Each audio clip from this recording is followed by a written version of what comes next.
Okay,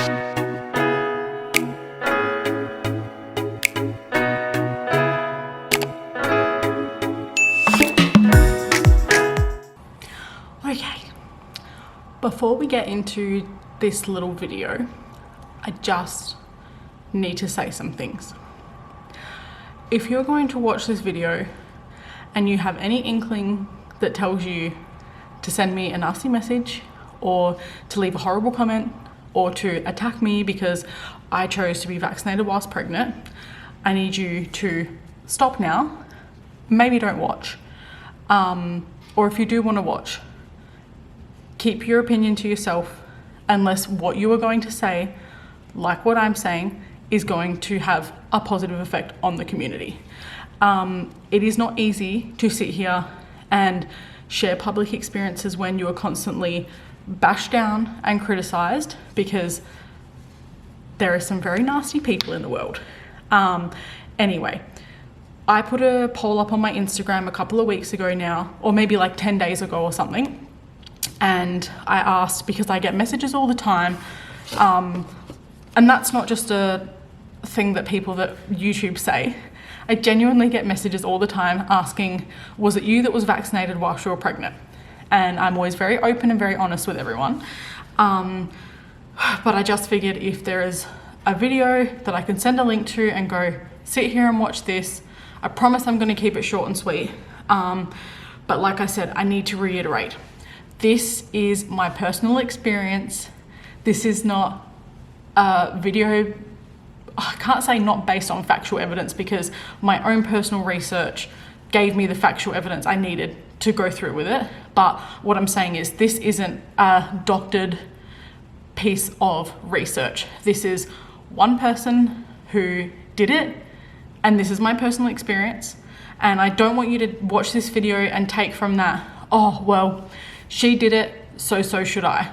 I don't want my experience to make someone decide whether they should or shouldn't do it, because, and I think this is why I've been so scared to share this video, because if someone does it based on what I've said and, you know, something happens, whether it's negative or positive, that's always going to have an impact on me, and I just don't think that I can live with myself for that. So currently both my sister and my neighbour across the road are both heavily pregnant. My sister was already vaxxed twice before she even fell pregnant. So, you know, she copped a lot of hate from people saying, you're trying to get pregnant, but you got vaccinated. No wonder you can't fall pregnant. And that was really horrible for her to hear. She didn't have issues after she had the vaccine. Like, she'd already been trying for so long anyway, and she still fell pregnant after she had the AstraZeneca. So that was her personal experience. My neighbor across the road is hoping to get an exemption. She's actually due very soon, so it's just not something that she wants to have to hurry up and decide to do right now. And again, that's her personal choice. I shared my experience with her. She didn't just go out and get vaccinated because I did it and I was fine.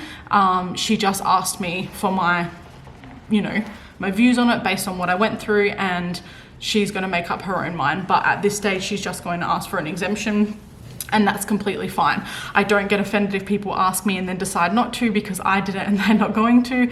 Like I said, it's a personal journey, and this is my story.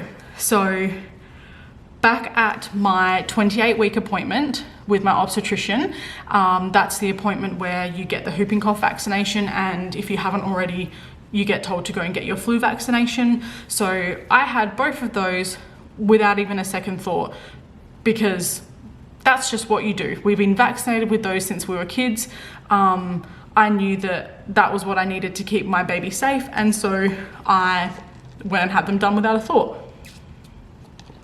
At my next appointment, which I think was about 30 weeks, maybe 29, they had just put pregnancy on the A list, I believe it is, for people approved to have Pfizer during pregnancy, and it was only Pfizer. So like I said, this is my experience at the time that it happened, which was about August last year, so 2021.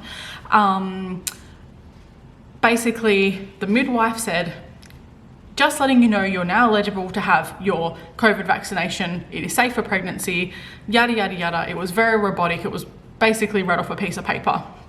And I kind of thought, I said, well, is it like compulsory, or like I can't birth here if I don't get it? And she said, no, it's your choice. We're just letting you know that it's safe to get it. That was it.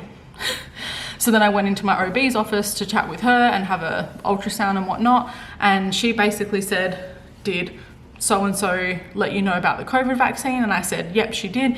And I said, as my doctor, what's your take on it? And she basically looked me in the eye and said, the government has let us know that you are now safe to get the COVID vaccine.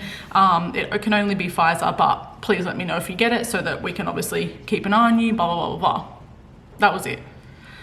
So I left that appointment. I mentioned it to some family that like, oh, they've asked me to get the COVID vaccination. I don't have to get it, but they've told me that it's better if I do, just in case, blah, blah, blah. And I instantly had probably 2 or 3 family members say straight away, I'd be stupid if I got it and that I should wait until the baby's here. So, you know, that left me sitting a little bit heavy-hearted, because instantly I started trying to organize my decision based on what other people were thinking. Didn't matter that they were close friends and family. I instantly was making a decision based on what anyone else was saying to me. So Jacob and I had the conversation. He said, what do you want to do? I'll support you either way. And I said, I don't know. I said, I genuinely don't know. Having lupus as an autoimmune disease, again, it would be stupid for me to not have been vaccinated. And again, this isn't on whether you think the vaccination works or it doesn't. I'm talking about the fact that I was given the opportunity to have the vaccine whilst I was pregnant, not based on whether it worked or not, whether it was safe or not. And so pretty much from there, I think I booked an appointment, and the earliest that I could get was the middle of August. And I thought, okay, well, before then I'll have 2 more obstetrician appointments. That'll give me the opportunity to talk to her a little bit more.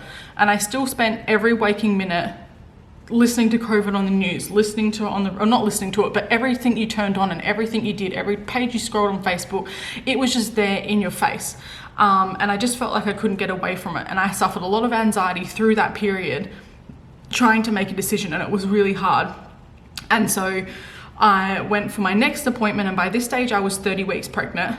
And I sat there and looked my obstetrician in the eye and said to her, last time I was here, we chatted about the COVID vaccination, and what you gave me wasn't enough. You didn't make me feel safe. You didn't make me feel like it was okay that I got it or I didn't get it.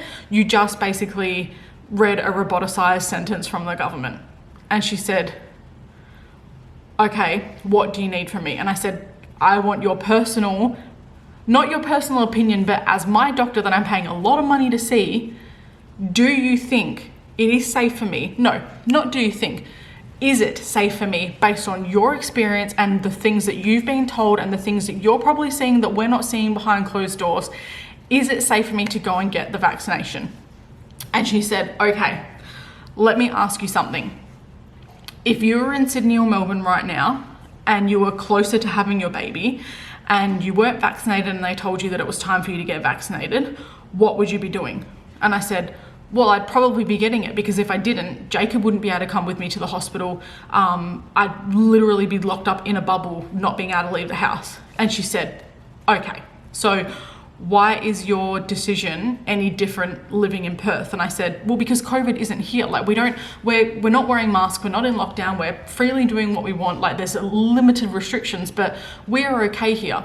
And she said, okay, I'm just going to say this. It is not a matter of if, it's a matter of when. COVID is going to come back. There is probably going to be more strains of it coming. We had Delta at the time, so obviously it's been a few months between then and now, and obviously now there's the Omicron one. But she said there's going to be more strains. I understand that you're scared. I get that. She said, I have many patients every day and everyone just keeps saying that they're scared. She said, what you need to remember is that you are over the 30-week mark. By the time your first appointment for your first dose comes around, you'll be almost 33 weeks. And basically from here on out, it is safe for us to deliver your baby if anything should happen. And I said, okay, so you're saying that if I have it, there's a chance I'm going to have to deliver early. She said, no, I'm not saying that. What I'm saying is, if something were to come up and it so happened to be that you've been vaccinated and you think that it's because of that and we say we have to deliver this baby early, she said, You have the care that you need and you will be safe and you will be looked after. You live 20 minutes from the hospital.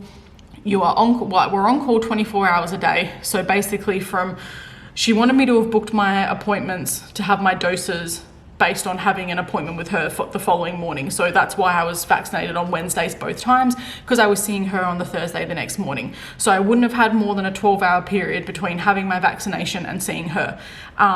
You know, they said if any movement changes, if you start to feel a certain way, we don't care how minimal it is, you go straight to the hospital and you get monitored.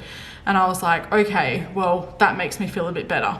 So I left that appointment, I went home, I spoke to Jacob's family again, I spoke to my family again. And basically it was like, well, they're the doctors, so you listen to them. And I was like, okay, great, now I feel guilty. So I cancelled my appointment. And then Jacob said, why are you listening to everyone else? I'm your husband. This is our baby. If we need to do this, let's just do it. I'll take time off work. I'll be here with you every step of the way. And I just I kept crying, and then I'd be okay, and then I'd be crying, and then I'd make another appointment, and then I'd wake up the next day and cancel it. And for 4 weeks, this went on and on and on. And then as it got closer to the first appointment coming up, more studies had come out on pregnant women having Pfizer. The numbers were getting higher on women that were pregnant being vaccinated.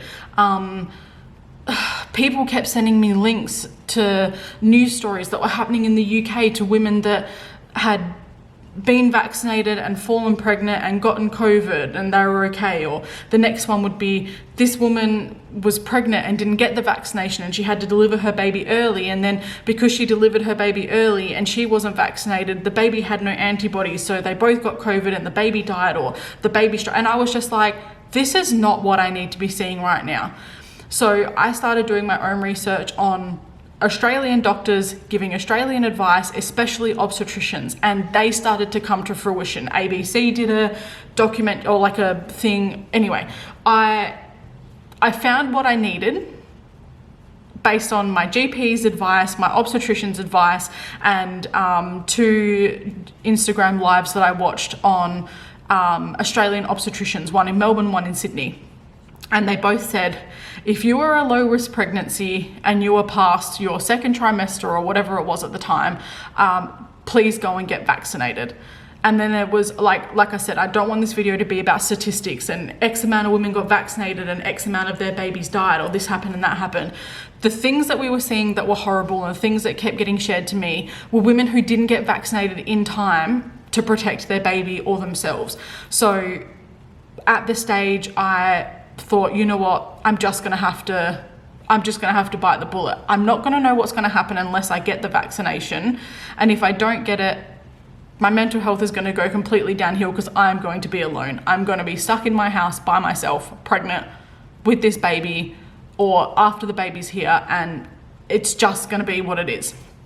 So after 4 weeks of deliberation, back and forwards, I got added into a Facebook group with thousands of women all over Australia who had had the vaccination. There was their personal experiences, what was happening to them during their pregnancy, their experience after having the vaccination, documenting the first 48 hours, and there was just more and more getting added every single day. Some of them were still going on about the fact that they felt forced to get it, but they got it and they were okay, or some of them still had the flu symptoms and the sickness and whatnot, but they were still okay. So I seen what I needed up until the day of my appointment that gave me the confidence to just go and do it. So I had Jacob's mum take me, so I wasn't left alone at all through any of this. I didn't go to any of it by myself. She took me to the appointment, she drove me back to her house. Jacob picked me up from there, we stayed for dinner so that we weren't, by ourselves for a couple of hours. And through this whole period, I was laying there on the couch and Jacob's brother and sister were feeling the baby move, and nothing was more or less than what it had been before. I felt completely normal. So I think by the time I went to bed that night, it had been 7 hours since I had my first dose of Pfizer. I think my arm was a bit sore. I took some Panadol because I had a bit of a headache. I went to sleep. Artie, which I didn't know was Artie at the time, but Arthur still moved just as much as he would during the night. Again, no more or less. I stayed hydrated. I woke up in the morning at about 7:30, 8 o'clock. I showered. I went to the hospital for 9 o'clock for my appointment. They did the CTG thing. He was fine. I was fine. My blood pressure was actually a little bit more normal than it had been, so that was kind of good. And basically they said, here's the birth suite number. Please monitor yourself over the next 24 hours to 48 hours, which was the weekend. And then let us know on Monday or Tuesday, you know, again, just anything that you need, we're here. So I was like, okay. So I had that appointment on let's have a look. January, December, August. So I had that appointment on the 25th of August. And again, everything went well. So, you know, by that stage, like a week had passed, I'd been monitored again, everything was still fine, movement hadn't changed. I had another big scan in there because I had to have a 34-week scan, which was on the 8th of September. So again, 2 or 3 weeks had passed, everything was fine, had the 34-week scan, came back really well. And then basically from there, the only issue with having my second Pfizer jab booked on the 15th of September was that Susan had known the whole time she was more than likely going to either induce us or bring the baby out via Caesar early. So in that time, I'd said to her, okay, so I made it through the first one, but everyone said the second one's worse. I was in two minds because I'd been fine from the first one, but I was also going to be a lot more pregnant come the second one. So again, I felt safer as the weeks went on. And she basically said, okay, here is all you need to consider. If you have your jab on the 15th, you'll be seeing me the next morning anyway. And about then is when I'll be making a decision on how early we're going to bring your baby out. Obviously, if anything happens, you will have been almost 35 weeks pregnant. So again, at a safe point.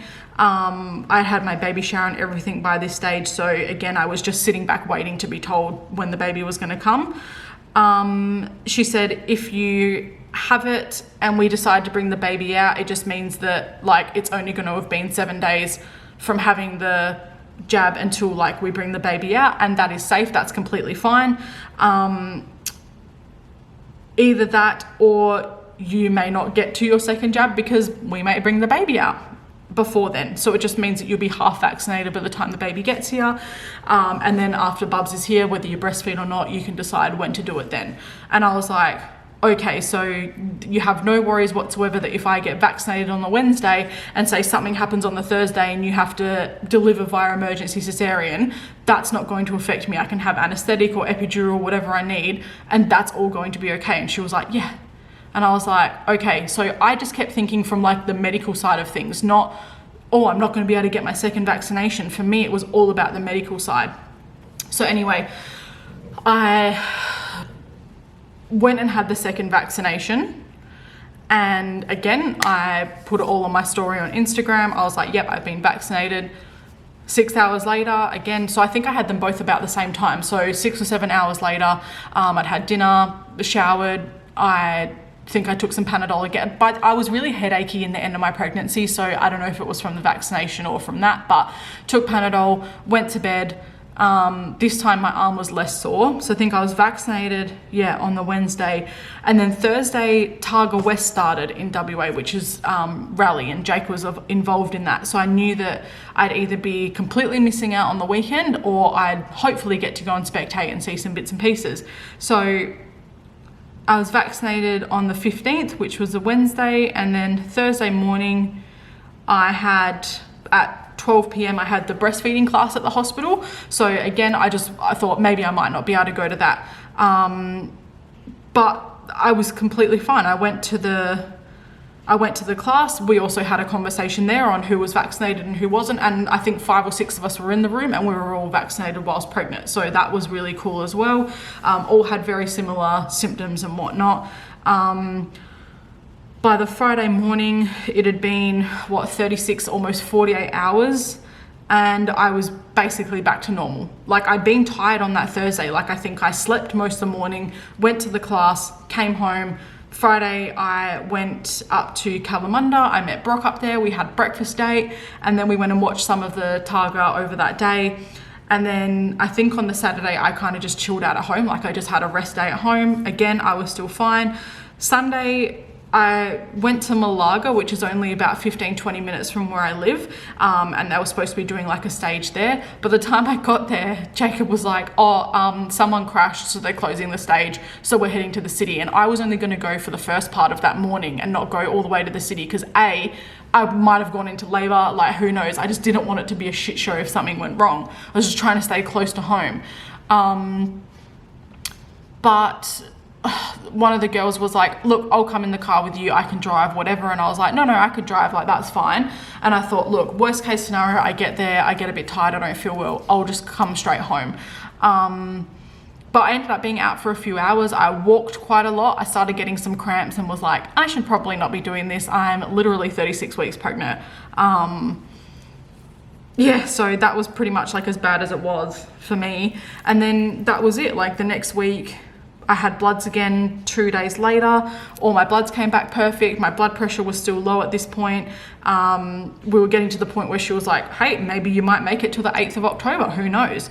And then that was pretty much it. So I don't need to talk about the rest of it because it's not my birth story. But that was it for me. That was my story, like based on the days around my vaccinations and how I felt and how I was, and I was completely fine. Now, I had a really good chat with a friend on Instagram today who lives in Queensland, I believe, and she is completely unvaccinated because she didn't feel safe in her pregnancy. I think she was a couple of weeks or months before me, maybe after me, I can't remember, but where she was advised that it wasn't safe, so she didn't do it, and that was fine. And we both have open conversations about this. We had a really great conversation today, and she said she still hasn't gone and got it since she's had her baby because, well, she just hasn't had time, and that's fair. Now, her poor little baby is in hospital, or he was in hospital at the moment. She wasn't allowed to have a support person. The first lot of doctors and nursing staff that were on were like, you're free to roam and do what you want, like, you know, you're safe, it's fine that you're not vaccinated, but you just can't have another person here. I think the shift changed, the next lot of staff came in and they were completely horrible to her, so she decided to leave the hospital. You know, it sucks because I think everybody is living in a bunch of fear at the moment. Like all of these reactions and everyone's, you know, ways that they're talking about it, whether it's negative or positive, it all comes from a place of fear, and that's completely fine. Like as of last night, they said that from the 31st of January, basically if you're not vaccinated, you can do absolutely sweet FA in Perth. And we've got close friends and family that chose not to get vaccinated or simply couldn't, and like our heart is just breaking for them. Like I don't know, I feel like if I wasn't vaccinated and that's how the news broke out last night, I would be feeling a very big sense of depression and anxiety today would be through the roof. Like I shit you not, I just don't know how I would have coped. It's honestly just heartbreaking, like to know how many friends and family use the gym and exercising as an outlet, yet we're not in lockdown or anything and those things are open, yet these poor people aren't going to be able to go there because they simply couldn't get vaccinated. And unfortunately it's the way of like an exemption and stuff isn't going to matter. Like it's just so shit. So I don't agree with it all. I don't feel comfortable with what's happening. But like I said, I don't feel lucky because I'm vaccinated, so it's not going to affect me. Well, yeah, it is going to affect me because some of my closest friends and family aren't going to be able to do like the smallest things with us if we go out and do something because they're just not going to be allowed to be there. We live close to the Swan Valley, and I drove down one of the main roads the other day, and actually quite a few of the breweries and stuff have signs out saying no vax docs required or like no vax proof needed. And I'm just like, that's so great that they're, you know, choosing to do that. But I just feel like everything's going to end up in such a shit show. Like just, I don't know. It's just really, I'm starting to feel really like uneasy and uncertain about things. And like I said, I'm vaccinated and it's fine for me, but I just think that like, I don't know what life's going to look like in 6 months for us. I really don't. I feel grateful that my surgery is booked for the 1st of February and not after the 5th, because I feel like unless a complete shit show breaks out in the next 2 weeks, fingers crossed my surgery won't get cancelled. But if it was after the 5th, I think there's every single chance that it probably would have. So I'm grateful that I did that. But anyway, to reiterate again before I cut this off, like I said, this is my personal experience. This is not me saying to you, I was fine, go out and get vaccinated, or if you don't agree with it, don't get vaccinated. that is literally the point of it though, is that like, this is what I did, this is what worked for me, these are the things that helped me get through it, this was the advice that I was given and all the rest of it. You know, like I said, I keep seeing people on a daily basis that I keep seeing people on a daily basis that are vaccinated and this is what's happening to them, and they got COVID. They were completely fine. They didn't have to spend time in hospital. They were able to isolate at home because their symptoms were lessened. Again, they're not screaming at people to go and get vaccinated. They're just saying, this is my experience. You know, people are asking, well, you can still get COVID, you can still transmit it. What's the freaking point? Well, the point is that you're not going to be in hospitalized, but then at the same time, there is some people that are vaccinated that are still having that. So like I said, everything feels so conflicting. It's such a controversial topic, and I don't want people to get upset that I've done this. But like I said, it's been close to 6 months now from when I first got vaccinated. So it's, you know, a few and far between that I didn't just do it. It's been 6 months and I'm fine. You know, I think the worst parts for me was people telling me that if something happened to my baby, or if something happens to him during his first few years of developing and growing, I'm always going to blame myself because I got vaccinated. Yeah, well, I got vaccinated with a whole lot of shit whilst I was pregnant. He got vaccinated when he was born. He's been vaccinated twice since for other things. Like, it sucks because we've never been treated this way, whether we were vaccinated or not, for other things like measles and whooping cough and the rest of it. So like, I get where the fear is coming from. Like, we've never been told, oh, go and get your vaccination and then you can live freely. You don't have to wear a mask. You don't have to do this. But now we're being told, you know, get the vaccination, but you still have to wear a mask. You still have to do this. So I get all the uncertainty. And like I said, I'm not pro-vax or anti-vax. I'm one person in a massive percentage of people that had the vaccination at a certain point in my life. Yes, I was pregnant. This is my story, and I hope it helps you towards whatever it is that you're trying to find, you know, some solace in something. But anyway, I have my lunch here. I got a little crunchy salad from KFC and a coffee from Zaraffa's. Artie's asleep. I've just spent 27 minutes talking to you. I'm gonna quickly edit this and put it up online. Like I said, if you decided to watch this through to the end and it changes your view of me or your opinions, or you feel hatred, or you wanna say something nasty, write it down on a piece of paper, throw it in the bin, say it out loud. I don't care. But I don't want to be attacked because of something that I chose to do 6 months ago that has not affected me negatively. But like I said, this is probably one of the most sought after things of anything that I've ever posted on my Instagram. And like I said, I don't get paid for this. I'm not adverse from any doctors or GPs or the government to sit here and have this conversation. I'm not saying go out and get vaccinated. I'm not saying don't go out and get vaccinated. I'm saying if you are pregnant and you are trying to make a massive decision like this, this might help you. That's it. That is the be all and end all. If you watched it and you got nothing out of it, then I'm sorry that you wasted your time. But again, thank you so much if you did. I hope you got something out of it. I hope that I've been able to help in one way or another. And I hope that you can make a decision based on what it is that you feel is right for you. And if that's not to get vaccinated until your beautiful baby is here, then don't do it. 100% don't do it. Anyway, I'm gonna leave it here and eat my lunch, but thank you so much again, and I love you all, and I hope that we can still be friends after this. Love you, bye.